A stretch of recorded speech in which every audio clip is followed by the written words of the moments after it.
Quick question. How do you expect to be loved by someone who doesn't know how to love? Hello, welcome viewers, welcome family, welcome to the fun side of YouTube. Now, this is my second going at this recording because the first one, for some reason, the camera originally was facing out to me, but then when I put it on the tripod, it faced the other way, so I gotta re-record it. Anyways, nonetheless, um, all I have to say is that I've come to the point where uh, I'm just gonna embrace the fact that I'm being bullied, because one thing you have to remember: if somebody is constantly bullying you, there is something deeply wrong with that person, and I'd rather empathize with them than get angry. Even though something did happen recently that got me angry, and the only reason why is because the person that bullies me does it so often that my parents are just used to it. They don't really. It's like whatever.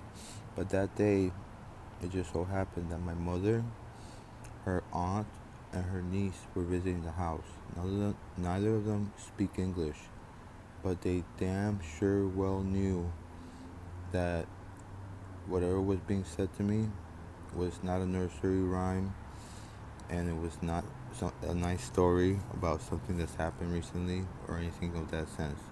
They knew it was bad, and the person who bullied me said that they apologized to them and this and that. So I spoke to the parties involved, that don't speak English, so I don't know how she could have said she was sorry. And you know what they said to me? They said, "Look, David, we're very sorry that this happened to you, but please do not get us involved in it at all. We don't even want that person to say our name, okay?" That's how bad it is. And then not just that, but I'm literally afraid to the point where I brought out, like, for an example, this is a good friend of mine. She was a lovely lady who passed away. I brought out an in memoriam, kind of like to hold up in case the person starts, you know, going off the rails. Maybe they'll calm down a little bit. And it just it's tough because, for instance, like the other day, I did something, like, I don't just clean. Sometimes I'll clean the room which the person resides in. And this time, the garbage can was dirty. It was like somebody vomited into it. So I went ahead and cleaned it out with a brush. I scrubbed it out. I used water and everything. And then just to double check to make sure it was their garbage can, I brought it in. I said, "Is this your garbage can?"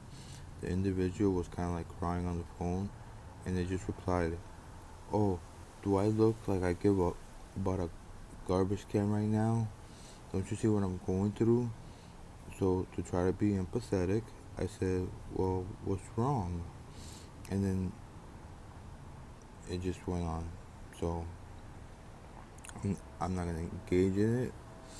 I'm not even gonna speak to that person anymore, because whenever I do, um, there doesn't seem to be, like right now, how I'm talking at hopefully a reasonable level. I'm not raising my voice. That does not seem to happen when it comes to this individual.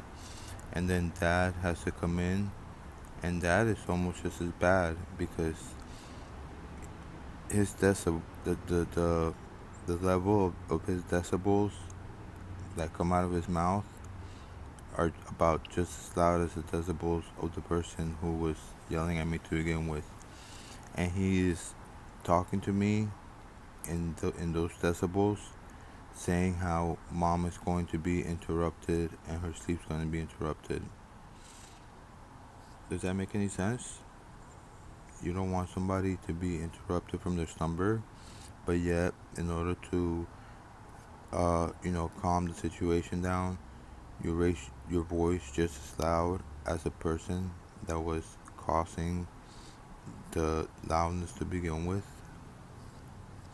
I don't get it. And then also, I'm being told now that they're not going to be able to pay for my clinic anymore, which, by the way, I still have blood work that I need to get done, but I haven't been able to afford it, okay? Because, like I said, it's not just a regular psych. They do all, it's also like a clinic where they do like general health and stuff. And it's been like 6 months I haven't been able to do it. And over the winter, I was a little bit upset about, things that had happened. So I was able to get some money, not from any family members or anything, but just complete strangers. And I spent it on foolish things. But whatever, what's done is done. Oh, and another thing too is the person that bullies me says that the thing that I do that bothers her is that I'll fall asleep right here on the table. So like I'll fall asleep like this, right?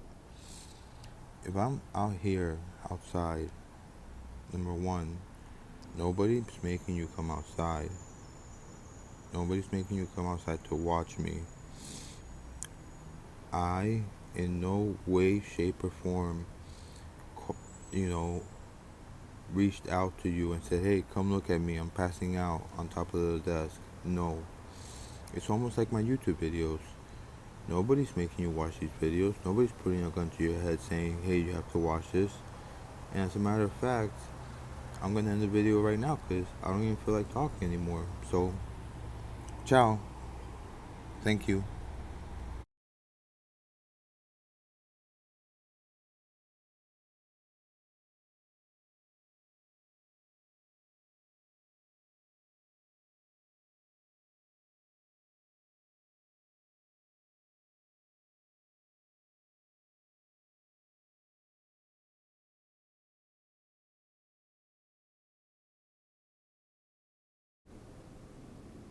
God looked around his garden and found an empty space. He looked down upon the earth and saw your tired face. He put his arms around you and lifted you to rest. God's garden must be beautiful, for he only takes the best. He knew that you were weary. He knew that you were in pain. He knew that you would never be well on earth again. He saw the road was getting rough and the hills were hard to climb. So he closed your weary eyelids and whispered, peace be thine.